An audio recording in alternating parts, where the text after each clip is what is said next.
ഡ്രൈവറോട് ചോദിക്കുകയാണ്, നിന്റെ അച്ഛൻ്റെ വകയാണോടാ റോഡെന്ന്. അപ്പോൾ ഡ്രൈവർ സ്വാഭാവികമായിട്ടും ചോദിച്ചു, നിന്റെ അച്ഛൻ്റെ വകയാണോടാ റോഡെന്ന് ചോദിച്ചു. അതിലെന്താണ് തെറ്റ്? ഞാനാണെങ്കിൽ അച്ഛൻ്റെ അച്ഛനെ അയാളുടെ അച്ഛനെയും കൂടെ വിളിച്ചിട്ട് ഇവർ മദ്യപിച്ചിരുന്നോ ഇല്ലെന്ന് എന്ത് ഉറപ്പുണ്ട്? ഈ പറയുന്നവർ ഈ കാറിൽ വന്ന ആൾക്കാർ മദ്യപിച്ചില്ല എന്നതിന് എന്താണ് ഉറപ്പുള്ളത്? അല്ല, അവരെ പരിശോധിക്കാൻ ഇവിടെ ആളില്ലല്ലോ. അവരെ ഒന്ന് ഒരു MLA, രണ്ടൊരു മേയർ, പിന്നെ ഇതെല്ലാം കൂടെ കാണിക്കുന്ന ഈ പവർ കാണിക്കേണ്ടത്, നിങ്ങളുടെ അധികാരത്തിന്റെയും പവറും ഗമയും കാണിക്കേണ്ടത് ഒരു ഡ്രൈവറുടെ. പിണറായി വിജയൻ തന്നെ എന്താണ് ഒരു കൊലപാതക കേസിലെ 1ാം പ്രതിയാണ്, വാടിക്കൽ രാമകൃഷ്ണ വധ കേസിലെ 1ാമത്തെ പ്രതിയാണ്. അപ്പം ഇതൊരു ഗുണ്ടാ സംഘമായിട്ട് ഒരു മാറ്റിയെടുത്തിട്ട് വിജയവിലാസം ഗുണ്ടാ സംഘം എന്ന് അതല്ലേ ഏട്ടാ കൂടുതൽ എന്നാവുന്നത്. ചേട്ടാ നമസ്കാരം. ക്ഷമിക്കണം, ഇത് അശ്ലീലാംഗ്യൊന്നുമല്ല ഏട്ടാ. കാരണം ഇപ്പം കൈയെടുത്ത് പൊക്കാൻ തന്നെ പേടിയാണ്. കാരണം ആരെങ്കിലും കൊണ്ടുവന്ന് അശ്ലീലാംഗ്യം കാണിച്ചു, ലൈംഗിക ചേഷ്ട കാണിച്ചു എന്നൊക്കെ പറഞ്ഞ് കേസ് കൊടുത്തു കഴിഞ്ഞാൽ ഇപ്പം അല്ല, അത് പ്രത്യേകിച്ച് മേയർ അങ്ങനെ രക്ഷയില്ല, തീർന്നു. അയ്യോ. അപ്പൊ അതുകൊണ്ട് ഞാൻ നമസ്കാരം പറഞ്ഞതാണ്, ചേട്ടന് വേറെ വിചാരിക്കില്ല. മനസ്സിലായി. അപ്പൊ എന്നെ മനസ്സിലായില്ലല്ലേ?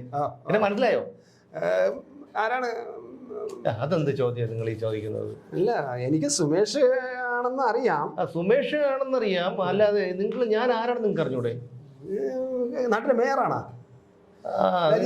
ഞാൻ വഴിയെ പഠിപ്പിച്ചുതരാം ഞാൻ ആരാണെന്നുള്ള കാര്യം ഞാൻ വഴിയെ പഠിപ്പിച്ചുതരാം. ഇപ്പൊ എന്തായാലും നമുക്ക് നമ്മളെ ജോലി ചെയ്തല്ലേ പറ്റുള്ളൂ. അതുകൊണ്ട് നമുക്ക് ഇവിടെ ഇരുന്ന കാര്യങ്ങൾ പറഞ്ഞല്ലോ. നമസ്കാരം.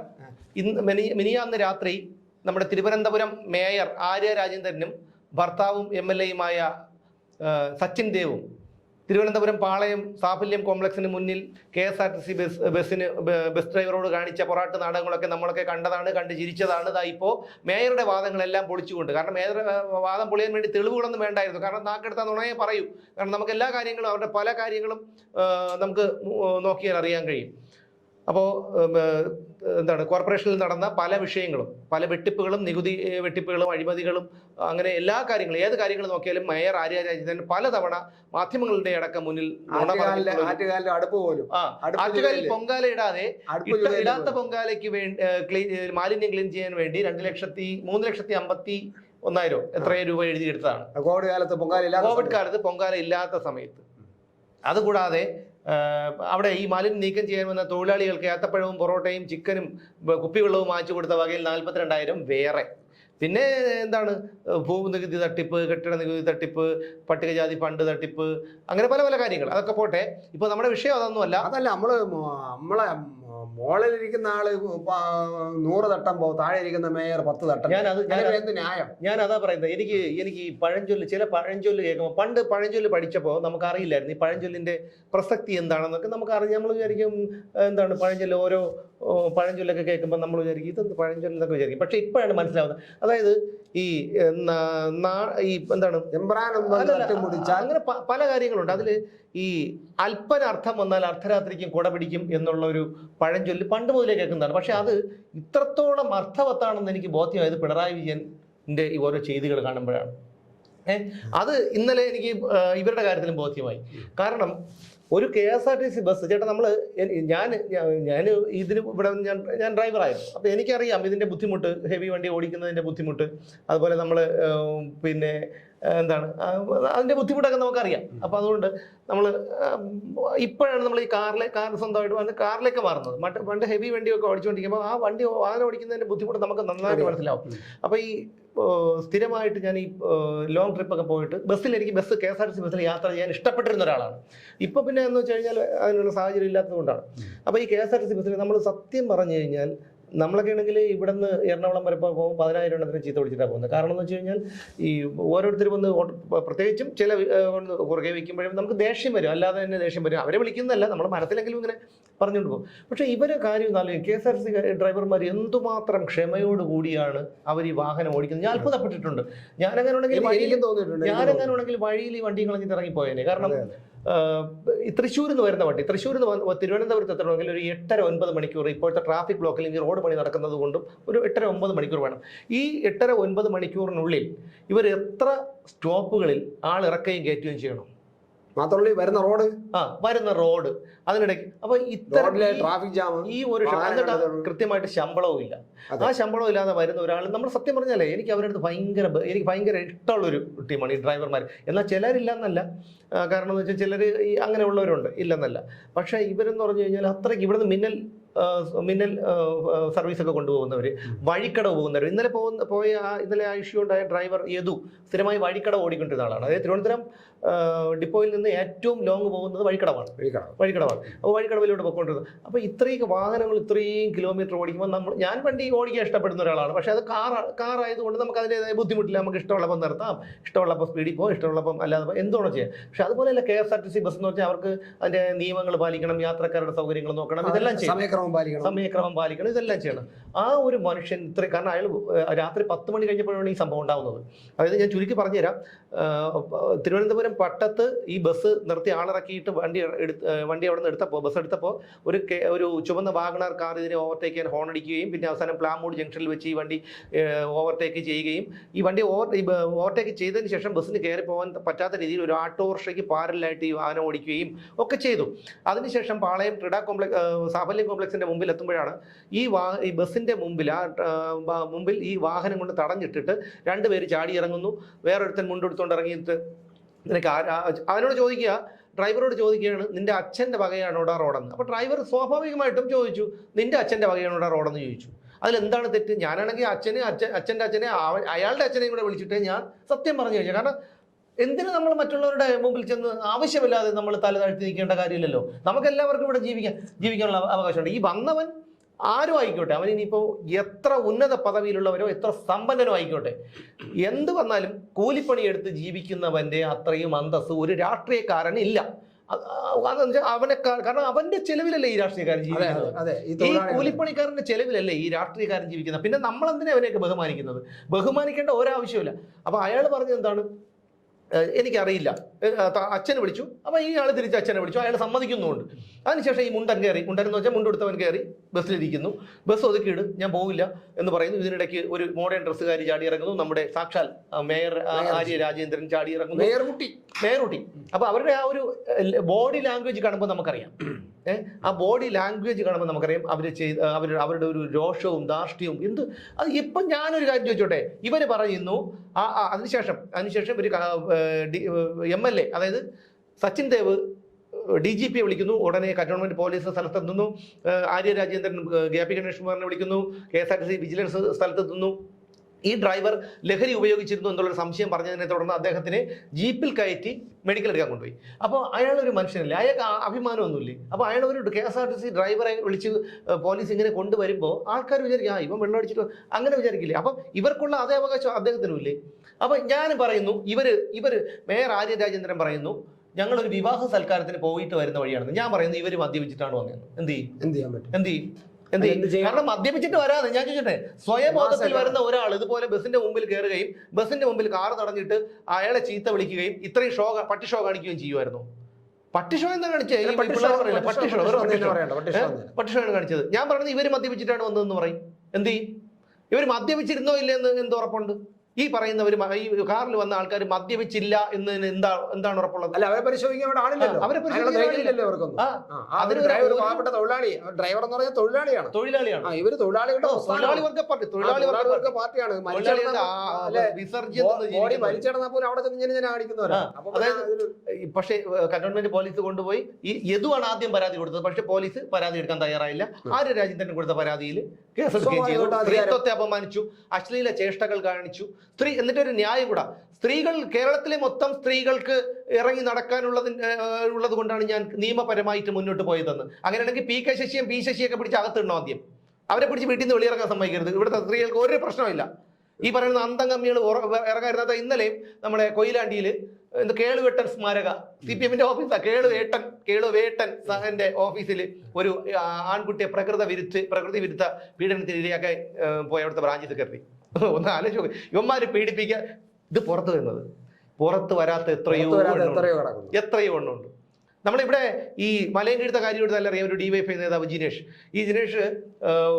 പ്രായപൂർത്തിയാകാത്ത പെൺകുട്ടികൾക്കടക്കം മയക്കുമരുന്ന് കൊടുത്തു. അയാൾ DYFIയുടെ നേതാവാണ്.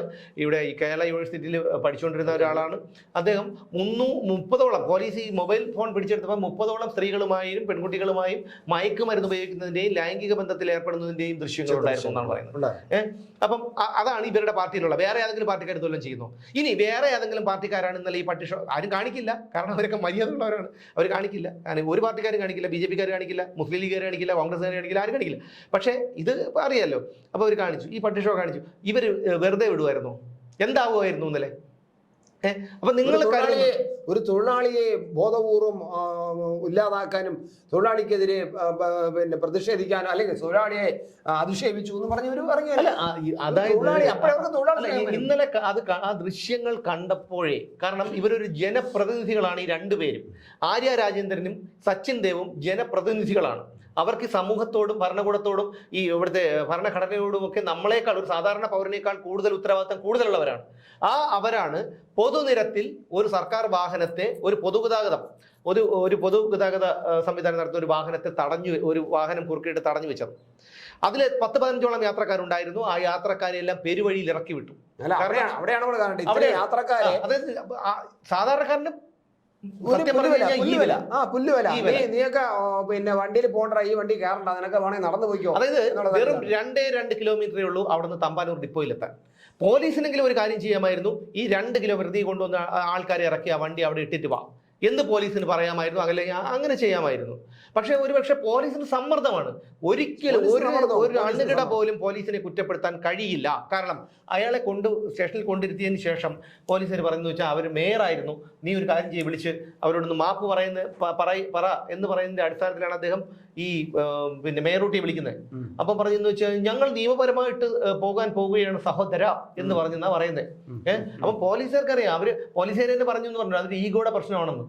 ഇവരാരത് ആരെന്ന് പറ അല്ല, ഇത് ആരാണ്? ഈ മേയർ ആര്യ രാജേന്ദ്രൻ എന്ന് പറയുന്ന ആൾ ആരാണ്? അല്ലെങ്കിൽ സച്ചിൻ ദേവ് എന്ന് പറയുന്ന ആൾ ആരാണ്? നിങ്ങൾ ആരാണെന്നാണ് നിങ്ങളുടെ വിചാരം? ഇവിടുത്തെ സാധാരണക്കാരന്റെ നികുതിപ്പണം കൊണ്ട് ഒരു ജനാധിപത്യ രാജ്യമായി പോയത് കൊണ്ട് നിങ്ങൾ ഇങ്ങനെയൊക്കെ ആയി, നിങ്ങളെയൊക്കെ ചുമക്കേണ്ട ഗതികേട്ടിലായി ഞങ്ങൾ സാധാരണക്കാരും. അല്ല, ഇത് പിന്നെ ഞാൻ മേയറാണ്, എന്നെ ബഹുമാനിക്കണം, എന്നെ അംഗീകരിക്കണമെന്ന് ഈ മേയർ അല്ല അങ്ങോട്ടെന്ന് പറയുന്നത്. ജനത്തിന് മനസ്സിലാണ്. ജനത്തിന് ഇയാളെ പെരുമാറ്റം കാണുമ്പോൾ നമ്മുടെ നാട്ടിന്റെ മേയറാണ് ഇവര്. മാത്രമല്ല, ഇവര് വന്നത് ഒരു മേയറുടെ കാറിലൊന്നും അല്ല, സ്വകാര്യ കാറിലാണ്. ഔദ്യോഗിക കാറായിരുന്നെങ്കിൽ ശരി, കാരണം അങ്ങനെ ഒരു കാർ ഉണ്ടായിരുന്നിട്ട് ഇയാൾ എന്തുകൊണ്ട് സൈഡ് കൊടുക്കാതിരുന്നോ ഇല്ലെന്നുള്ളത് വേറൊരു കാര്യം. പക്ഷെ കൊടുത്തില്ല. ഇവര് പറയുന്ന കാര്യമാണ് കൊടുത്തില്ല. പക്ഷെ ഡ്രൈവർ പറയുന്നത് അങ്ങനെയൊന്നുമില്ല, ഞാൻ സൈഡ് കൊടുക്കാൻ തരുന്നില്ല എന്ന് പറയുന്നത്. ഇന്നിപ്പോ CCTV ദൃശ്യങ്ങൾ പുറത്തു വന്നിട്ടുണ്ടല്ലോ. അപ്പൊ സ്മാർട്ട് സിറ്റിയോട് ഇന്നലെ തന്നെ മേയർ ദൃശ്യങ്ങൾ ആവശ്യപ്പെട്ടിരുന്നു. അപ്പൊ അതായത് ദൃശ്യങ്ങൾ ഞങ്ങൾ ആവശ്യപ്പെട്ടിട്ടുണ്ട് എന്നാണ് പറഞ്ഞത്. അപ്പോൾ ഇന്ന് ദൃശ്യങ്ങൾ പുറത്ത് വന്നിട്ടുണ്ട്. അത് എന്ന് വെച്ചാൽ ദൃശ്യങ്ങൾ ആവശ്യപ്പെട്ടിട്ടുണ്ടെന്ന് മാധ്യമങ്ങളോട് പറയുകയും വേണ്ട തരണ്ട എന്നായിരിക്കും പറയുന്നത്. പക്ഷേ ഇതിപ്പം ഇന്ന് മാധ്യമങ്ങൾക്ക് ആ ദൃശ്യങ്ങൾ കിട്ടിയിട്ടുണ്ട്. ഡ്രൈവർ പറഞ്ഞത് അക്ഷരം പ്രതി ശരിയാണെന്നാണ് ആ ദൃശ്യങ്ങൾ തെളിയിക്കുന്നത്.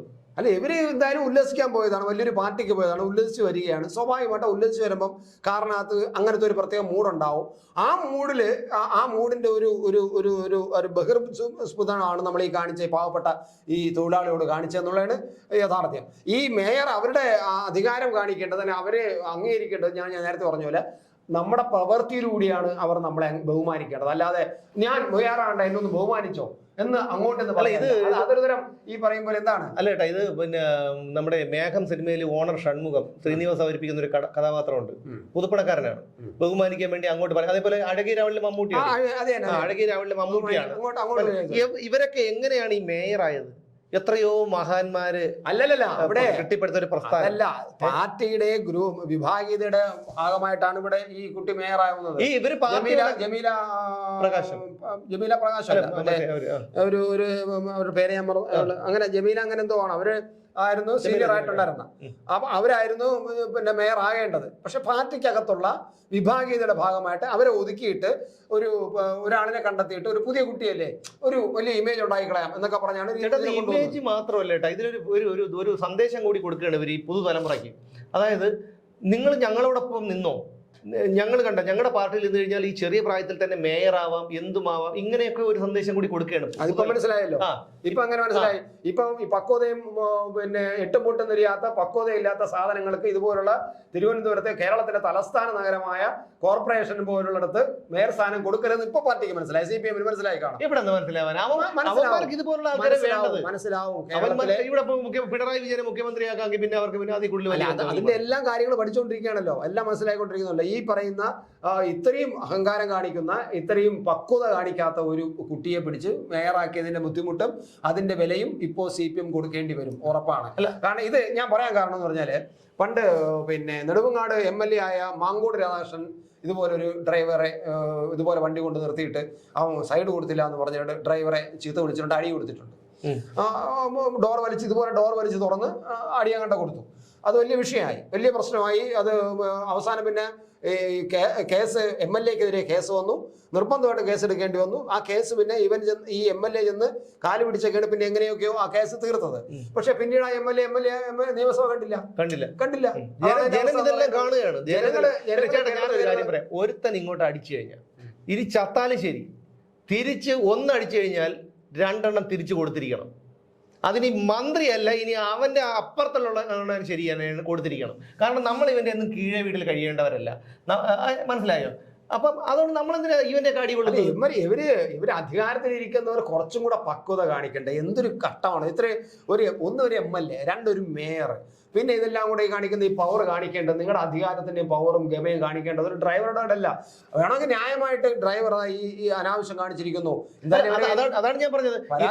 ഡ്രൈവർ റാഷ് ഡ്രൈവിംഗ് ആയിരുന്നുവെങ്കിൽ, അല്ലെങ്കിൽ അയാൾ എന്തെങ്കിലും തെറ്റ് കാണിച്ചിട്ടുണ്ടെങ്കിൽ അയാളെ ഇവർ മൊബൈൽ ഉണ്ടായിരുന്നല്ലോ, ഇവർ ഇത് മൊബൈൽ പകർത്തി നേരെ ഇവർ വിളിച്ചു പറഞ്ഞാൽ, നമ്മൾ സാധാരണ പൗരന്മാർ വിളിച്ചു പറയും പോലെയല്ല, ഇവർ ജനപ്രതിനിധികളാണ്.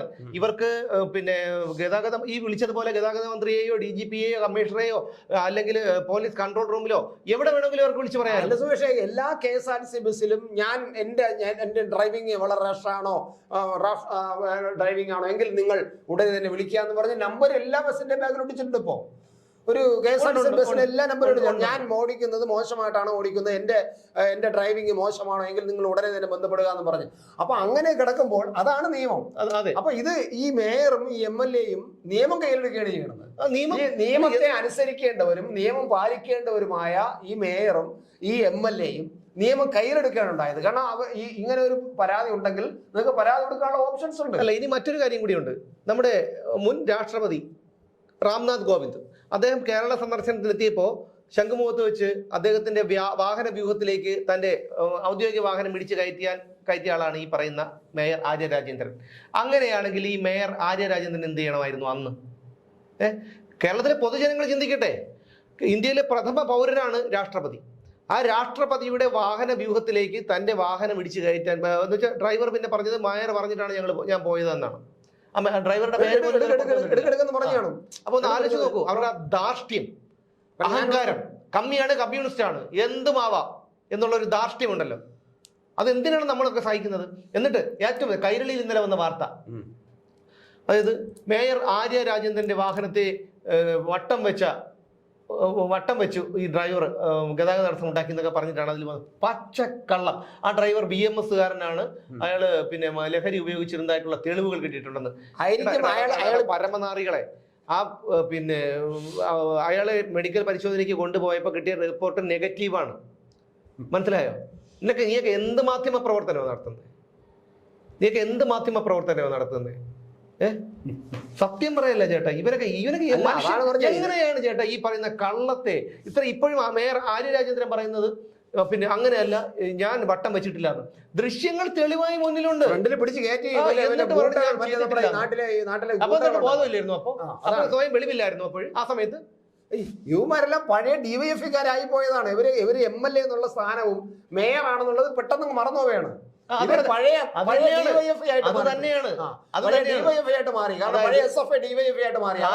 കാക്ക കുളിച്ചാൽ കൊക്കാവില്ല. അത് ഞാൻ പറഞ്ഞോട്ടെ ഏട്ടാ, ഇതിൽ വേറൊരു കാര്യം കൂടിയുണ്ട്. അതായത് നമ്മളിപ്പോ ഒരു പെരിച്ചാഴി, ഏതൊരു ജീവിക്കും അതിന്റെ ജന്മസിദ്ധമായ ഒരു വാസനയുണ്ട്, അത് മാറ്റിയെടുക്കാൻ കഴിയില്ല. പെരിച്ചാഴി, ഉദാഹരണത്തിന് പെരിച്ചാഴിക്ക് ഒരു ഹോട്ടൽ ഉണ്ടെന്ന് വിചാരിക്കുക. ഹോട്ടലുണ്ട്, അവിടെ ഇഷ്ടംപോലെ ആഹാരമുണ്ട്, പണിക്കാരുണ്ട്. ഞാൻ ഒരു എക്സാമ്പിൾ ആണ്, നീലക്കുറുക്കന്റെ കഥ മാത്രം പറഞ്ഞു. അല്ല, ഇതൊന്നും എടുക്കാം. അതായത് ഈ ഒരു പെരിച്ചാഴി അതിന്റെ ഓണറാണ്. അവിടെ അതായത് പിന്നെ എല്ലാ തരം വിഭവങ്ങളും ഉണ്ട്. പക്ഷെ ഇത്രയൊക്കെ ഉണ്ടെങ്കിലും അതിന് ചാമ്പും കപ്പയും കണ്ടാൽ തോണ്ടിയേ പറ്റൂ. സത്യം അല്ലേ? പൂച്ച നമ്മൾ പൂച്ച വളർത്തും. ഈ പൂച്ചയ്ക്ക് നമ്മൾ പെറ്റ് ഫുഡൊക്കെ വാങ്ങിച്ചു കൊടുത്ത് വളരെ ഓമനിച്ച് വളർത്തിയാലും മീൻ വെട്ടാനെടുത്ത് നിന്ന് ഇങ്ങനെ നോക്കിക്കൊണ്ടിരിക്കും ഇല്ലേ? അത് ആകാംക്ഷയോട് കൂടി ഇരിക്കും. കാരണം എന്ന് വെച്ച് കഴിഞ്ഞാൽ ഫുട്ബോൾ കളി കാണുമ്പോൾ ആര് ഗോൾ അടിക്കുന്നു ഈ ഒരു ആകാംക്ഷയോട് പൂച്ചേരിക്കും. അതെന്റെ ജന്മസിദ്ധമായിട്ടുള്ള ഒരു വാസനയാണ്. അതുപോലെയാണ് ഈ ഡിവൈഎഫ്ഐക്കാരും കമ്മ്യൂണിസ്റ്റുകാരും. അക്രമം എന്ന് പറഞ്ഞാൽ അവരുടെ ഈ അക്രമവും ഈ ധാർഷ്ട്യവും ഭീഷണിയും ഒക്കെ ഇവരുടെ ഈ രക്തത്തിൽ അലിഞ്ഞു ചേർന്നിട്ടുള്ള ഒരു സാധനം. ശരി മാറാൻ പോണില്ല. അതാണ് ഞാൻ പറഞ്ഞല്ലോ, ഈ പറഞ്ഞ കണക്ക് ഇത് ഈ മേയർ എന്നല്ല, ഇനി ഈ അമേരിക്കൻ പ്രസിഡന്റ് ആയാൽ പോലും, അല്ലെങ്കിൽ ഇന്ത്യയുടെ രാഷ്ട്രപതിയാണല്ലോ ഏറ്റവും പ്രഥമ പൗരനായാൽ പോലും ഇവരുടെ ഇതൊന്നും മാറാൻ പോകുന്നില്ല. അതുകൊണ്ടാണ് ഇപ്പം അല്ലേ കുതിരയ്ക്ക് കൊമ്പും പിന്നെ അട്ടയ്ക്ക് കണ്ണും കൊടുക്കാത്തതിന്റെ കാര്യം എന്താണ്? അതുപോലെയാണ് CPM ഇവർക്ക് എന്തുകൊണ്ടാണ് ഇന്ത്യയെ ഭരിക്കാൻ ഒരു അവസരം കിട്ടാത്തത്? എല്ലായിടത്തും ആളുകൾ ചവിട്ടി ഇവിടെ കൊണ്ടുവച്ചിരിക്കുന്നത്. കേരളത്തിലെ എത്ര രാഷ്ട്രീയ പാർട്ടികളുണ്ട്? ഈ തെരഞ്ഞെടുപ്പ് കൂടെ കഴിയട്ടെ, നമ്മുടെ ഈ ലോക്സഭാ തെരഞ്ഞെടുപ്പ് കഴിഞ്ഞ് വരുമ്പോൾ അത്യാവശ്യ കാര്യങ്ങളൊക്കെ മനസ്സിലാവും. അപ്പൊ ഇനിയിപ്പോ മേയറൊക്കെ വലുതായിട്ടൊന്നും ഇവിടെ കിടന്ന് ഞെളിയാൻ സാധ്യത. ഞാൻ പറഞ്ഞു, നമുക്ക് ഇതിനെല്ലാത്തിനും ഉപരി മനുഷ്യത്വം എന്ന് പറഞ്ഞൊരു സാധനമുണ്ട്. മനുഷ്യത്വം എന്ന് പറയുന്ന ഒരു സാധനമുണ്ട്. അപ്പോൾ അവർക്ക് ചിന്തിക്കുക, ഒരു 8 മണിക്കൂർ ഒരു വലിയ വാഹനം ഓടിച്ചുകൊണ്ട് വരുന്ന ഒരു KSRTC ഡ്രൈവർ. ഇന്നറിയാം നമുക്ക് KSRTC ഡ്രൈവർമാരുടെ ജീവനക്കാരുടെ ഒരു ചോദ്യം ചോദിച്ചു, ഞങ്ങൾക്ക് ശമ്പളം തന്നിട്ട് വർത്താനം വർത്താനം. അപ്പൊ ഇവരൊക്കെ എന്തിനു പറയും? ശമ്പളം തന്നിട്ട് വർത്താനം പറയണമെന്ന്. കാരണം ഈ പറയുന്ന ഇത്രയും ദൂരം ഉറക്കം ഒഴിഞ്ഞ് നേരെ ആഹാരം കഴിക്കാതെ ഈ ചൂടത്ത്, ഭയങ്കരമായ ചൂടത്ത് ഇവര് ഇങ്ങനെ ഈ ചുട്ടുപൊള്ളുന്ന റോഡിൽ കൂടി ഈ വാഹനം ഓടിച്ച് ഇവിടെ എത്തുന്ന ഇവരെ ഈ ഇവിടെ വിലസി നടക്കുന്ന വലിയ പരിപാടിക്കൊക്കെ പോയി, വലിയ പാർട്ടിക്കൊക്കെ പോയി തിന്ന് മതിച്ച് അതിന്റെ ആഘോഷത്തിൽ വന്ന് കയറിയിട്ട് അതിന്റെ മുഴുവനും ചുരുക്ക് കൊണ്ടുവന്ന് ഈ ചുരുക്കൽ അതിനെ പറയുന്നതാണ് കൊഴുപ്പ് ആ തിന്നതിന്റെ കൊഴുപ്പെല്ലാം കൂടെ കൊണ്ടുവന്ന് പാവപ്പെട്ട ഡ്രൈവറെ മണ്ടയിൽ ചാർത്തുക എന്ന് പറഞ്ഞാൽ ആ വാക്ക് എന്നെ സുരേഷിനെ പറയാൻ പറ്റും. ഞാൻ പറഞ്ഞു കഴിഞ്ഞാൽ ചേട്ടാ, ഇപ്പൊ തന്നെ 2 കേസ് പോലും മുൻകൂർ ജാമ്യം എടുത്തതേ ഉള്ളൂ. എനിക്കിനിപ്പോ ഒന്നാമത്തെ കാര്യം പൈസ ഇല്ല, രണ്ടാമത്തെ കാര്യം എന്ന് വെച്ചാൽ നിരന്തര കേസ് വന്നു കഴിഞ്ഞാൽ പിന്നെ അതൊരു സുഖമില്ല. എന്തിനാണ് വേണ്ട ജനങ്ങൾ നമ്മുടെ പ്രേക്ഷകർക്ക് കൃത്യമായിട്ട് അറിയാം, അവര് കൃത്യമായിട്ട് പറഞ്ഞോളൂ. ഇപ്പൊ തന്നെ അവരവിടെ ഇരുന്നുകൊണ്ട് പറ്റൊക്കെ പറയായിരിക്കും. നമ്മളത് കേട്ടോണ്ടിരിക്കുമ്പോൾ തന്നെ നമ്മളെ കേട്ടോണ്ടിരിക്കുന്നവര് ഈ മേരെയൊക്കെ എന്തൊക്കെ പറയും നമുക്ക് വ്യക്തമായിട്ട് ഇപ്പൊ മനസ്സിലാവും. കാരണം അതാണ് എന്റെ അവസ്ഥ. അവസ്ഥ എന്ന് പറഞ്ഞാലേ, ഞാൻ പറഞ്ഞു, ജനങ്ങൾ ഇറങ്ങി പ്രതികരിക്കേണ്ട സമയം കഴിഞ്ഞുപോയി. കാരണം ജനങ്ങൾ ഷണ്ടന്മാരാണ്, കേരളത്തിലെ ജനങ്ങൾ ഷണ്ടന്മാരാണ്. ഞങ്ങൾക്ക് എന്തുമാവാം, ഞങ്ങളെ ചോദ്യം ചെയ്യില്ല എന്നൊക്കെയുള്ള ഒരു ധാർഷ്ട്യമാണ് ഈ പറയുന്ന അന്തംഗമ്മികൾക്ക്. അതായത് ഇവരുടെ നേതാക്കന്മാർ ഇങ്ങനെയാണെങ്കിൽ അണികളുടെ കാര്യം പറയണോ? ഇപ്പൊ എത്രയോ സ്ഥലങ്ങളിൽ ഈ കഴിഞ്ഞ ലോക്സഭാ തെരഞ്ഞെടുപ്പിൽ കള്ള വോട്ട് ചെയ്തു. ഈ പിടിച്ചതെല്ലാം ഈ കമ്മിക്കൂട്ടങ്ങളല്ലേ, CPIക്കാരല്ല CPMകാരല്ലേ. എത്ര സ്ഥലങ്ങളിൽ കള്ള വോട്ട് ചെയ്തവന്മാര്. ഇന്നലെ 8 വയസ്സായ ഒരു ചെറുക്കൻ പത്രോടാൻ വന്ന് ചെറുക്കനെ ബ്രാഞ്ച് സെക്രട്ടറി പീഡിപ്പിക്കാൻ ശ്രമിച്ചു. ചെറുക്കൻ ഓടി രക്ഷപ്പെട്ടു ജീവൻ കൊണ്ട്. എവിടെയാണ്? കൊയിലാണ്ടിയിൽ കേളുകെട്ടൻ സ്മാരക മറ്റേ കേട്ടാ. അപ്പൊ അവിടെ ഇവന്മാരൊക്കെ ഇത് പീഡനം, ബലാത്സംഗം, ശിശുപീഡനം, സ്ത്രീ പീഡനം, മോഷണം, തട്ടിപ്പ്, വെട്ടിപ്പ്, മൂഞ്ചിപ്പ്, പിന്നെ അതുപോലെ അഴിമതി, ധൂർത്ത്, അതായത് ഇനി എന്താ ബ്ലാക്ക് മെയിലിങ്, അതുപോലെ എന്താണ് മയക്കുമരുന്ന് ഇടപാട്, പിന്നെ അതായത് ഇനി എന്തെങ്കിലും ക്രൈം ഇല്ല എന്ന് നോക്കണം ഇവരുടെ ഇല്ലാത്ത. ഞാൻ ഈ പറഞ്ഞതിനെല്ലാം കാരണമുണ്ട്. ഈ മയക്കുമരുന്ന് കേസിൽ തന്നെ എത്രയോ കേസുകളിൽ DYFI നേതാക്കാർ പിടിച്ചിരിക്കുന്നു. അതുകൊണ്ടാണ് ഞാൻ പറഞ്ഞത്, ഉത്തരവാദിത്വം ഉള്ള ആൾക്കാരെ, പാർട്ടി സംഘടനയിൽ ഉത്തരവാദിത്തം ഉള്ള ആൾക്കാരെ പിടിച്ചിരിക്കുന്നു. ഇനി സ്ത്രീ പീഡന കേസ് എടുത്തു കഴിഞ്ഞാൽ അറിയാം, നമ്മുടെ പീഡന കേസ് എടുത്തു കഴിഞ്ഞാൽ PK ശശി, P ശശി, ഗോപിക്കോട്ട മുറിക്കൽ, MA ബേബി ഉൾപ്പെടെയുള്ള ഒരുപാട് നേതാക്കളുണ്ട്. അപ്പോൾ അതുകൊണ്ട് നിങ്ങൾ ചെയ്തിട്ടില്ല എന്ന് പറയുമ്പോൾ ബ്ലാക്ക് മെയിലിങ്ങും പിന്നെ അതുപോലെ കിഡ്നാപ്പിംഗും ആണെങ്കിൽ നമ്മുടെ പഴയ കളമശ്ശേരി ഏരിയ സെക്രട്ടറി സക്കീർ ഹുസൈൻ. നിങ്ങൾക്ക് എന്തറിയണം? ചോദിക്കും, ഞാൻ പറഞ്ഞുതരാം. കൃത്യമായിട്ടുള്ള തെളിവുകളുള്ളതാണ് ഈ പറയുന്നത്. അല്ലെ, ഇതെല്ലാം കഴിഞ്ഞിട്ട് ജനങ്ങളെ മുമ്പ് അണികളെ മുമ്പ് ചെന്നിട്ട് അതിശൈത്രമായിട്ട് കുറ്റം പറയും. എന്നിട്ട് ഇങ്ങോട്ട് മാറിയിട്ട് അവരുമായിട്ട് അഡ്ജസ്റ്റ്മെന്റ്, രഹസ്യ സംഭാഷണം, കൂടിക്കാഴ്ച, അതാണ്. അത് ഈ പറയുന്ന എല്ലാം ഒരുതരം ഈ അധോലോക ടീമുകൾ ചെയ്യുന്ന സ്വഭാവം ഉണ്ടല്ലോ, അതാണ്.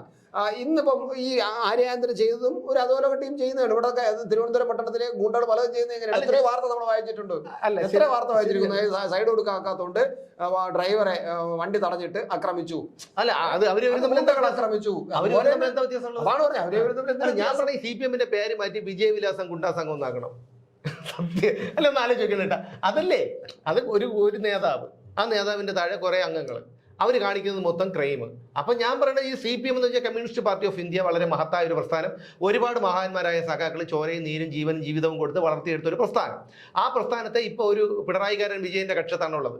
അപ്പോൾ അതുകൊണ്ട് ഞാൻ പറയുന്നത് ഇതിനെ ഇവിടുത്തെ എന്താണ് വിദ്യാർത്ഥി സംഘടനയായ സഭയുടെ പിന്നെ സംസ്ഥാന പ്രസിഡന്റ് നമ്മുടെ ഒരു മൂതുക്കാരുണ്ടല്ലോ, PM മാഷ്, 2 വധശ്രമം ഉൾപ്പെടെ 42ഓളം കേസിലെ പ്രതികൾ, ശിവൻകുട്ടി നിയമസഭാ അക്രമ കേസിൽ, അങ്ങനെ എത്രയോ തന്നെ 5-6 പ്രതികൾ, KT ജലീൽ ഉൾപ്പെടെയുള്ള 5-6 പേര് ആ കേസിലെ പ്രതിയാണ്. EP ജയരാജൻ ഉൾപ്പെടെയുള്ള ഒരുപാട് പേര് ആ കേസിലെ പ്രതികളാണ്. അപ്പോൾ ഇവരുടെ കയ്യിൽ ഇല്ലാത്ത പിണറായി വിജയൻ തന്നെ എന്താണ് ഒരു കൊലപാതക കേസിലെ 1-ാം പ്രതിയാണ്, വാടിക്കൽ രാമകൃഷ്ണൻ വധ കേസിലെ 1-ാമത്തെ പ്രതിയാണ്. അപ്പം ഇതൊരു ഗുണ്ടാ സംഘമായിട്ട് ഒരു മാറ്റിയെടുത്തിട്ട് വിജയവിലാസം ഗുണ്ടാ സംഘം എന്ന് അതല്ലേ ഏട്ടാ കൂടുതൽ എന്നാവുന്നത്.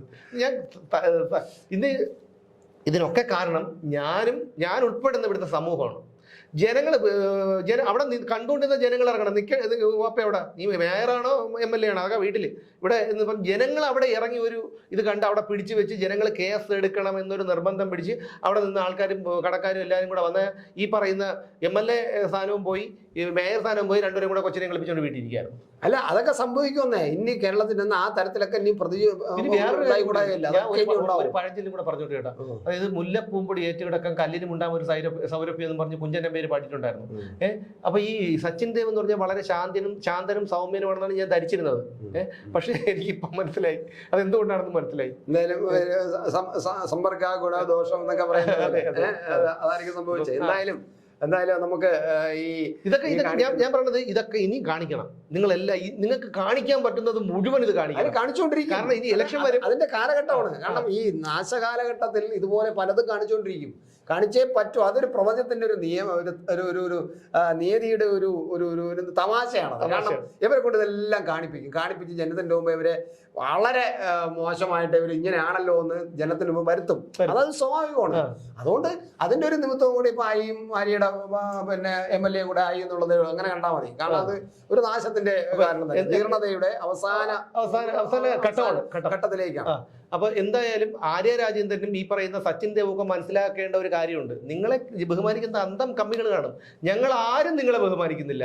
ഞങ്ങൾ വരുന്നവരിൽ നിങ്ങൾ നിന്ന് കഴിഞ്ഞാൽ ഞങ്ങൾ മുണ്ടിന്റെ മടിക്കുത്തഴിച്ചിടാൻ പോലും തയ്യാറല്ല. കാരണം നിങ്ങളെ ഞങ്ങൾ ബഹുമാനിക്കുന്നില്ല. കാരണം ഈ പറയുന്ന നിങ്ങൾ എങ്ങനെയാണ് മേയറായത്? ഈ മേയറായതിനു ശേഷം തിരുവനന്തപുരം നഗരസഭയിൽ നിങ്ങൾ മേയറായതിനു ശേഷം, നഗരസഭ അധ്യക്ഷയായതിനു ശേഷം എന്തുമാത്രം അഴിമതികൾ നടന്നു, എത്രമാത്രം ഈ പ്രതിപക്ഷത്തുള്ളവർ സമരം ചെയ്തു. അവരെയൊക്കെ നിങ്ങൾ വളരെ ധാർഷ്ട്യത്തോടുകൂടി ചവിട്ടി മെതിച്ചല്ലേ നിങ്ങൾ കയറിപ്പോയത്. ആ ചിത്രങ്ങളൊക്കെ മാധ്യമങ്ങൾ പ്രസിദ്ധീകരിച്ചിരുന്നു. ആരാധ്യയായ മേയർ പദവിയുടെ പ്രവൃത്തി എന്താണെന്ന് അറിയാലോ. പള്ളി പോയി പറഞ്ഞത് ഞങ്ങൾ പറയില്ല കേട്ടാ. അപ്പൊ ഡ്രൈവറെ വിളിച്ചു നിർത്തി ചീത്ത വിളിക്കുന്നതാണ് ആരാധ്യയായ മേയർ. അതെ. എന്നിട്ട് നാണമുണ്ടോ? നാണം എന്ന് പറയുന്നുണ്ടോ? കാരണം നിങ്ങൾ എന്നിട്ടും പറയുന്നു ഞങ്ങൾ വണ്ടിയുടെ വട്ടം വെച്ചിട്ടില്ല. ദൃശ്യങ്ങളില്ലേ? പണ്ടത്തെ കാലമല്ല. പണ്ടത്തെ കാലം എന്ന് പറഞ്ഞാൽ നിങ്ങൾക്ക് 10, 24, 25 വയസ്സല്ലേ ആയുള്ളൂ. അതുകൊണ്ട് പണ്ടത്തെ കാലം എന്ന് പറഞ്ഞിട്ട് കാര്യമൊന്നുമില്ല.